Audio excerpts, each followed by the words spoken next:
من گیریه ای بیهوده مکن بر مزارم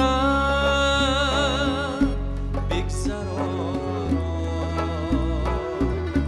از کنارم بگذرانم از کنارم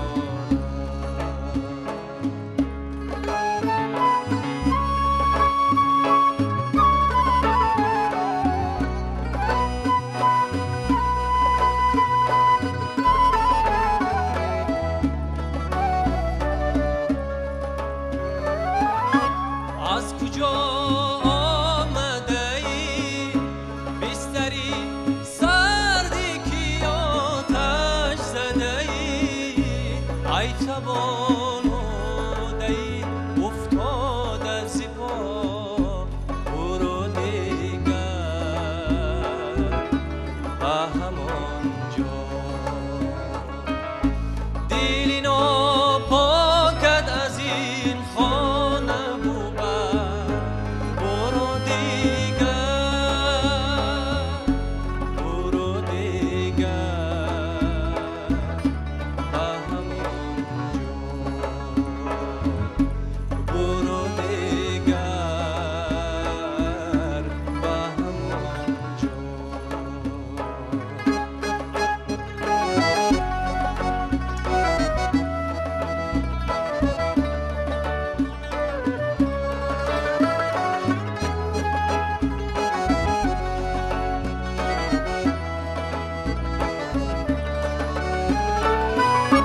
من که با سایه خود مانده غریب زیرم از این همه نیرنگ و فریب دیگر این خانه من جای تو نیست دور در بستری ننگین و غریب بعدی من گیریه ای بیهوده بر مزارم بگذرانم از کنارم بگذرانم از کنارم بگذرانم از کنارم.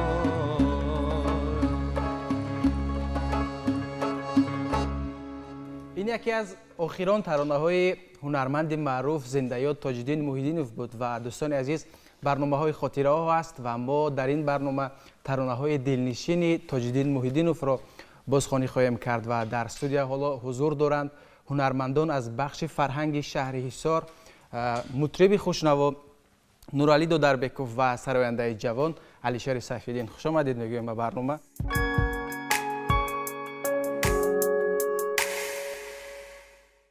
همین ترانه رو در آخرهای فعالیت کاریش در انسمبل گوشن گفتید سرای دبات. بله البته ما از ترانه ها سروده های شادروان تاج‌الدین محی‌الدین بسیار واقف هستیم با خبر هستیم و به من خوشبختانه میسر گردیده است که چند بار با سفرهای هنری همراه تاج‌الدین محی‌الدین در مملکت دوست همسایه‌مان افغانستان شرکت ورزیده بودم و شاهدی آن بودم که تا چه اندازه سرودخوانی تاج‌الدین محی‌الدینوف به مخلصان همزبانی ما مردم افغانستان، مردم صنعت دوست، مردم بسیار هم فرهنگی افغانستان بسیار خوش می آمد. یکی از شاهدی های من همین گپ هم همین ترانه ای گناه کرده باز می باشد که سالیانی دراز است که در بین مخلصان صدا داده ایستاده است و شنونده خود را دارد و خوشبختانه من امروز می خواهم یک چیز را قید کنم که امروز یک اقدام بسیار خوب از جانب شبکه‌های تلویزیونی تاجیکستان برای انداخته شده است که با طرز اجرایش زنده ترانه‌هایی که در دل و دیده مردم جا شدند باز هم روی پخش تلویزیونی آمده هستند و خوشبختانه در اجرای هنرمندان جوان، آوازخوان‌های جوان که امروز بسیار قدم‌های استوار خوشبختانه گذاشته ایستادند در همین جاده در جاده آوازخوانی یکی از همین گونه جوان‌ها را من می‌خواهم امروز معرفی نمایم برای بینندگان علیشیر سیف‌الدین می باشد که همراه چند سالی هست که کار و فعالیت داریم در بخش فرهنگی شهر حصار در فیلارمونی خلقی به نام استاد شادروان تاج‌الدین محی‌الدین. با باوری تام گفته میتونم که در آینده یکی از هنرمندان بسیار موفق، بسیار نامدار و آینده‌داری همین وطن هست. البته یک چیزی رو باز هم خاطر رسان میکنم که علیشیر جان در چندین آزمون‌ها شرکت ورزیده است و صاحب جای‌های بسیار نمایان، صاحب جایزه‌ها شده است و امین هستم که در آینده در آزمون‌هایی که در پیش انتظار هستند همین آوازخوان‌ها را البته باز هم سهم خود را می‌گذارد با تیارهای باز هم جدی روی صحنه می‌آید با ترانه‌های نو و امروز ما در اجرای علیشیر جان البته از بس که برنامه ما برنامه خاطره‌ها هست. بله. از همون سرودهایی که تاج‌الدین محی‌الدین خوانده است و در قلب مردم جای شده‌اند باز هم یک چند سرود دیگر در اجرای علیشیر جان گوش میکنیم. تا جایی که میدونم، تا جایی که شاهد شدم در چند آزمون‌ها دیدم بیشتر ترانه‌های شادروان تاج‌الدین محی‌الدین رو می‌سرایی. چی وادار میکند که ترانه‌ها رو از او انتخاب نمایی؟ وقتی که خردسال بودیم بسیار طریق رادیو و تلویزیون برآمدهای استاد تاج‌الدین محی‌الدین میشنویدیم در شبکه‌های تلویزیونی. وقتی که با مقدس نبی سرود دلدار به من گفت چرا غمگینی که این یک سرودی است که در سراسر کشور همه مردم این رو گوش کرده هستند و شنونده‌های خاصی خود را دارد. ما همین برنامه‌های تلویزیونی که درباره استاد تاج‌الدین محی‌الدین میشد همه آن رو با دقت تماشا می‌کردیم و از خردی یک مهر همین صنعت در دل ما جا شدگی بود. وقتی که اینترویوی یک سراینده‌های بزرگ رو، یک هنرمندان بزرگ رو که می‌دیدیم ما هم در دل یک آرزو پیدا شد که مثل همین‌ها یک سراینده، یک هنرمند شناخته کشور شویم و در آینده ما هم نیز در شبکه‌های تلویزیونی برآمد کنیم. سرودهایی که پرمضمون هستند، سرودهایی که آهنگ‌های خوب هستند در دل تمام مردم جا شده میتواند. مثلا اگر سخن بلند باشد، آهنگ از بسته‌کاران مشهور باشد، از بسته‌کارانی که در حقیقت در جامعه امروزه یک سهم خود را گذاشته هستند، از همانها باشد در دل مردم تیز جای می شود. بله و شما نیز انتخاب کرده ترانه‌های تاج‌الدین محی‌الدین و با همین ترانه‌ها نیز موفق شده در چند جا اگر مشاهده کردم. چنانکه که علیشیر در بالا گفت همین جان لیلی لی ترانه‌ای که با مقدس نبی و سرای داوود تاج‌الدین محی‌الدین در همین سمت در همین رویه یکی از اولین ها بودند که آنها مثلا دویت سراییدن، یک جای سراییدن. خب در این باره چی می‌دانید؟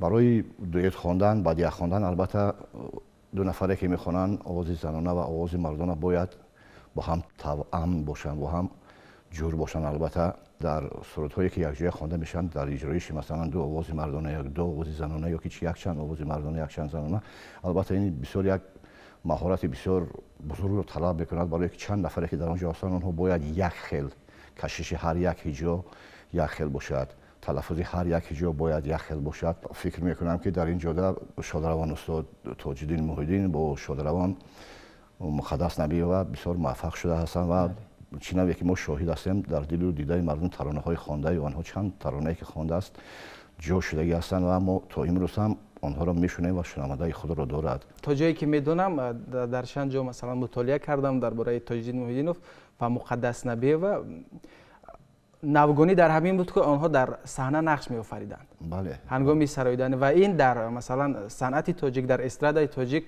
باری اول بود که خوب استقبال گرفت، خوب قبول شد. دو نفر سراینده در صحنه سرود میخوانند و ابراز میآفرند و نقش میآفرند به یک وای.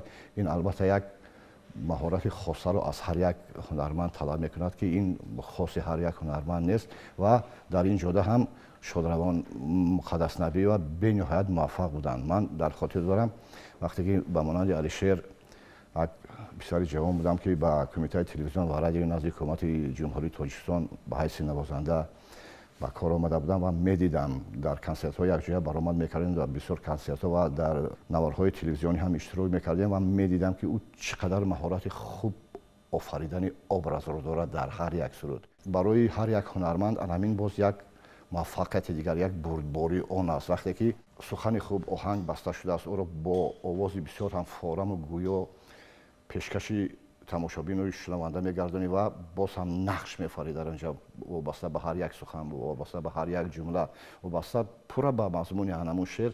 البته این باز یک بردی دیگر است. بردی دیگر است. کدام ترانه را پیشنهاد می‌کنید شعر؟ ترانه ترک یاری کردی و من همچنان یارم تو. خب غزلی بدرالدین هلالی است. بله. خب بفرمایید برام.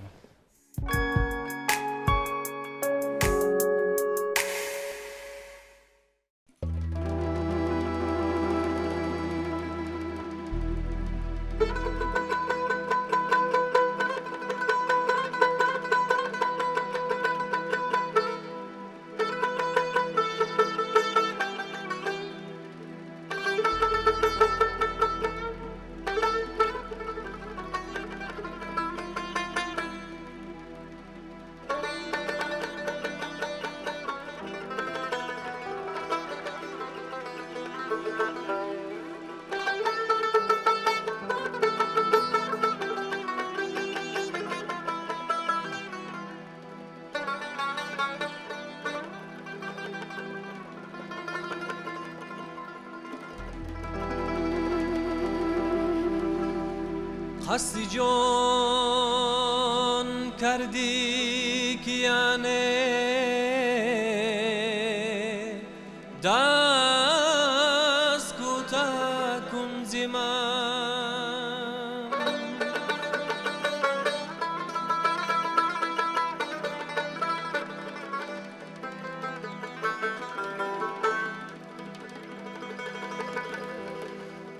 جان ز کف بگذارم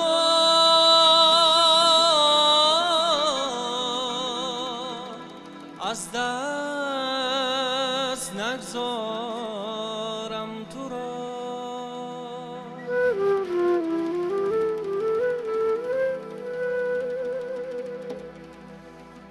گر برون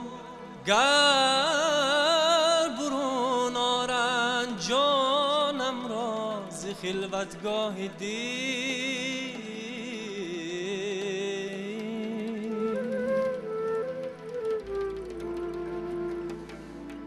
نیست ممکن جان من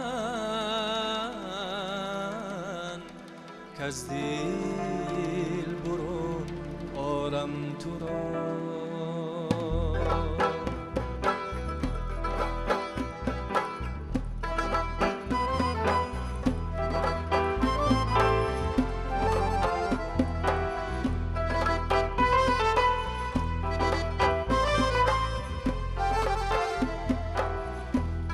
یاری کردی و من همچنان یارم تو را دشمن جانی و از جان دوست دارم تو را دشمن جانی و از جان دوست دارم تو را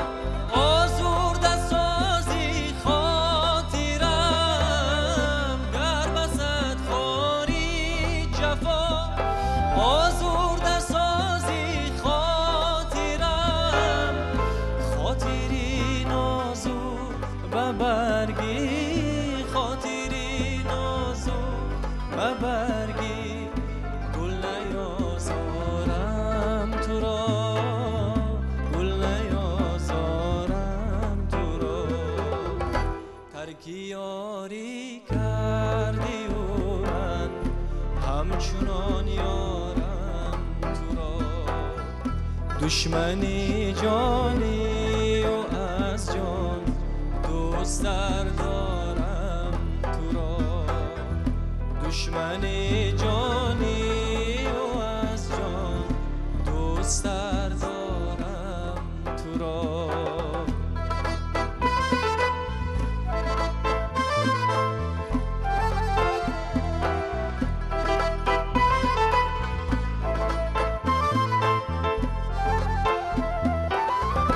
یک دو روز صبر کن ای جانی بر لب آمده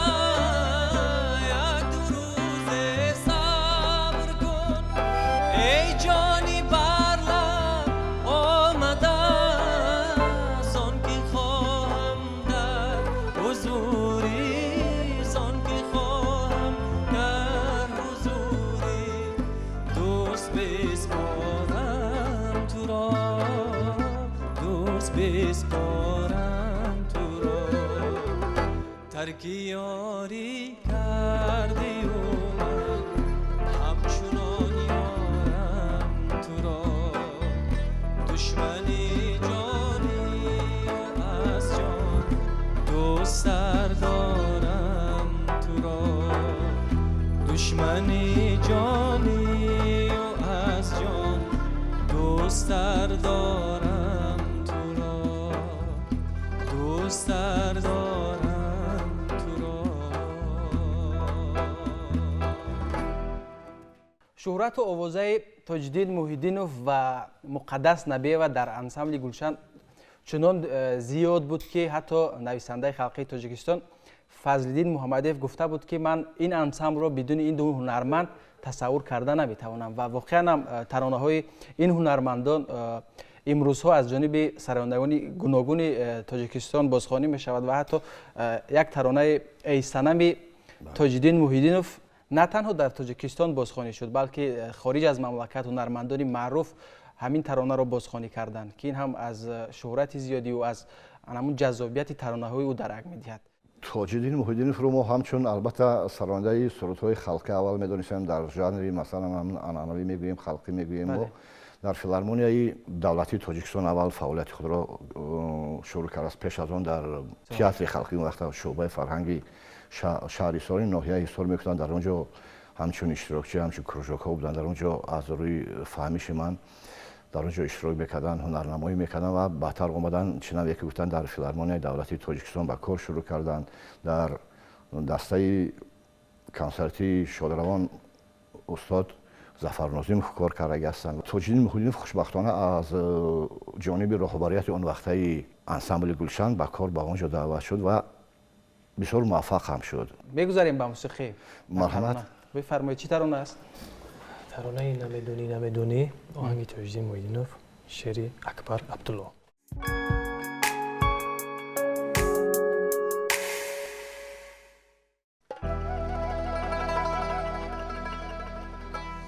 بیا جانا کی هستم عاشقی داری نمیدانی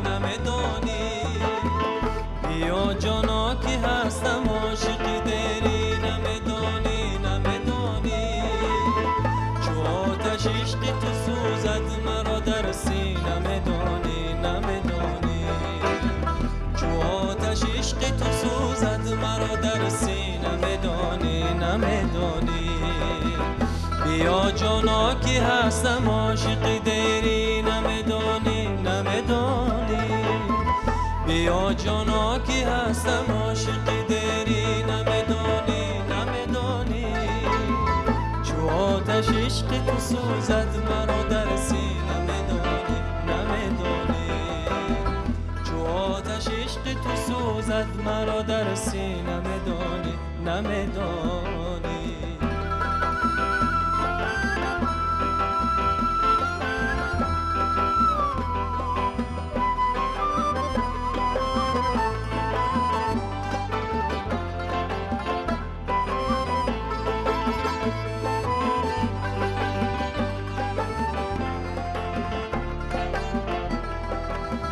با کوی وصلت عمر پاک باز و جان فدا بودم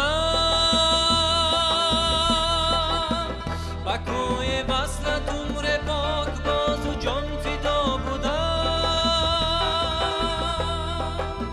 مرا عشقی تو خوش از دولت و گنجی نمیدانی مرا عشقی تو خوش از دولت و گنجی نمیدانی بیا جانا کی هستم عاشق داری نمیدانی بیا جانا کی هستم عاشق داری نمیدانی چو آتش عشق تو سوزد مرا در سینه نمیدانی چو تو آتش عشق تو سوزد مرا در سینه نمیدانی نمیدانی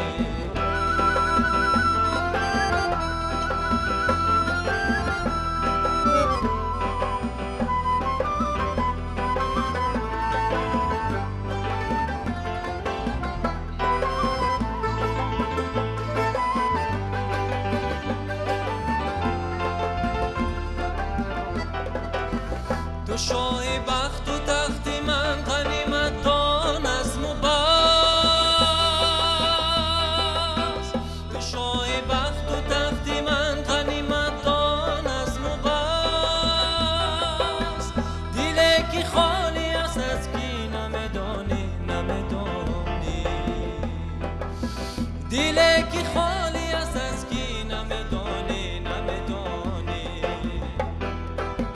بیا جانا کی هستم عاشق دیری نمیدانی نمیدانی بیا جانا کی هستم عاشق دیری نمیدانی نمیدانی چو آتش عشق تو سوزد مرا در سینه نمیدانی نمیدانی چو آتش عشق تو سوزد مرا در سینه نمیدانی نمیدانی چو آتش عشق تو سوزد مرا در سینه نمیدانی نمیدانی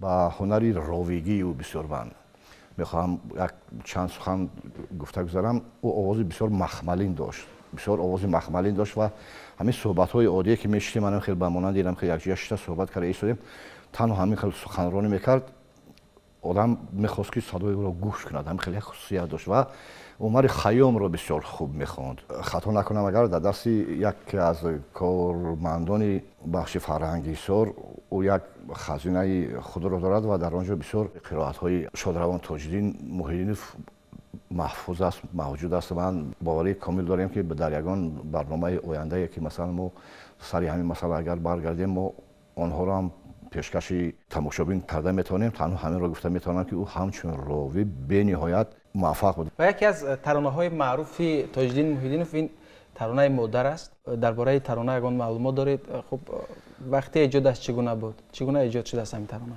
مؤلف آهنگ این ترانه را که استادی بسیار قدردانی ما، شخصیتی که همراه او با من هم موفق شده است، هم در دانشگاه از دست اون کس تعلیم گرفته باشم و چندین سفرهای هنری همراه یک جای داشتیم. یکی از کمپوزیتورهای بسیار موفق تاجیکستان قدرت‌الله یحیوف میباشند که بسیار در تمام ژانرهایی که در صنعت تاجیک موجود است اونها اثر آفریده هستند. همین سرودی مادری که تاج‌الدین محیدینوف اجرا کرده است البته آهنگش تعلق دارد به قدرت‌الله یحیوف استادی بزرگی ما. از بس که قدرت‌الله یحیوف چندین سالهای دراز در کمیته تلویزیون رادیو در شعبه موسیقی اونجا همچون محرری شعبه موسیقی شده کار کرده است و از تمام آواز و صداهایی که در اونجا موجود بودن، صداهای هنرمندایی که در اونجا کار بکردن البته واقف بودن و محض انتخابشون با همین تاج‌الدین افتادگی هست و بسیار هم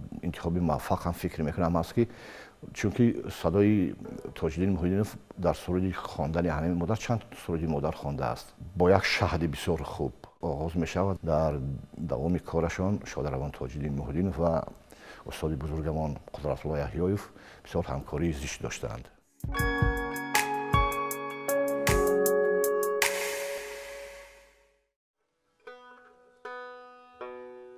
مرحمت.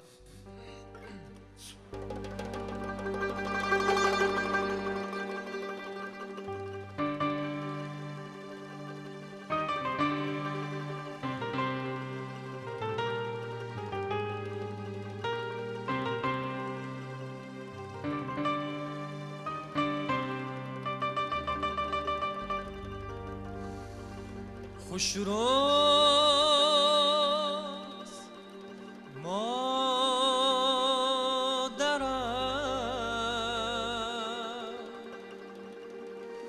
دل سوز مادرم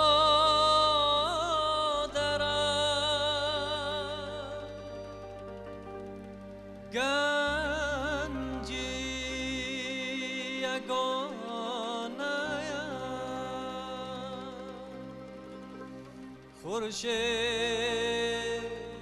خاورم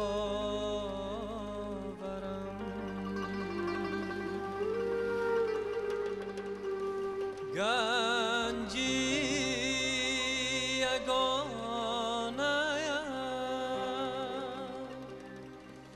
خورشیدی خاورم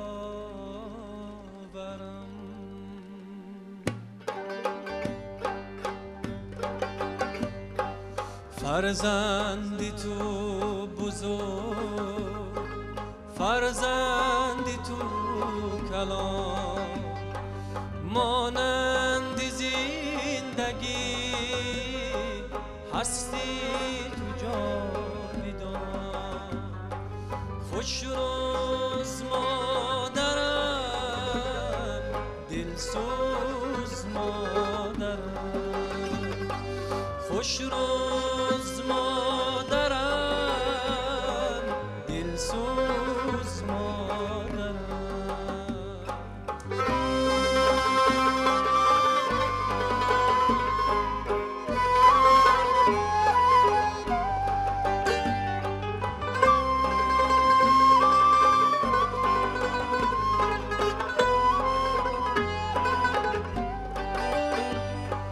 چون دستی آرزو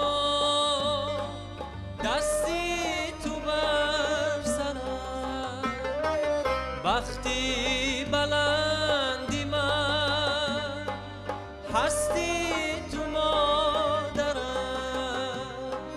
خوش روز مادرم دلسوز مادرم خوش روز مادرم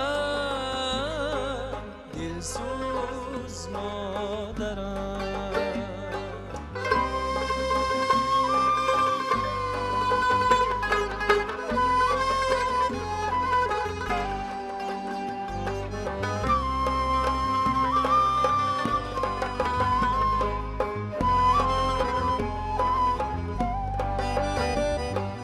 فردی ندیدیم مثلی تو خاکسار مردی ندیدیم مثلی تو بودبار خوش روز مادرم دلسوز مادرم خوش روز مادرم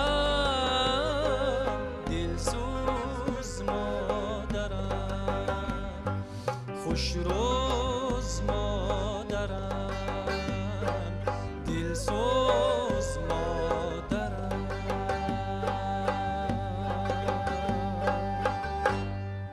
خوشروزی به تمام مادران تاجیکستان به تمام مردم تاجیکستان تمنا داریم. بگذار که با شنیدن همین ترانه ها خاطره های نیک زندگی شما پیش نظر آید. تا برنامه دیگر خوش بمانید.